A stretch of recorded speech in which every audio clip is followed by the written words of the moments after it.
మీ doctor Gautam Reddy, MBBS, MD paediatrics, children specialist. ఈ ఫోటోలో కనిపిస్తున్న సమస్యని అనేమియా అంటాము. దీనికి కొన్ని వందల కారణాలు ఉంటాయి, కానీ మనం సాధారణంగా గమనించే కారణం ఏంటంటే ఐరన్ డెఫిషియన్సీ. అంటే ఆహారంలో ఐరన్ తక్కువగా ఉండడం, తక్కువ తినడం వల్ల ఈ సమస్య వస్తుంది. చాలా వేరే ఇతర వందల కారణాలు ఉంటాయి. సాధారణంగా వచ్చే కారణం గురించి నేను మాట్లాడుతున్నాను. దీన్ని అధిగమించాలంటే ఫుడ్స్లో ఎక్కువ ఐరన్ ఉండే ఫుడ్స్ తినండి.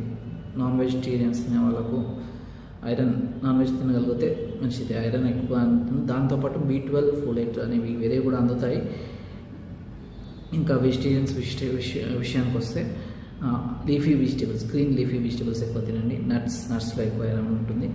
దాంతోపాటు బెల్లం చిక్కీ అంటాం కదా, అలాంటివి తింటే కొంతవరకు మీరు ఈ సమస్యను అధిగమించవచ్చు. Thank you.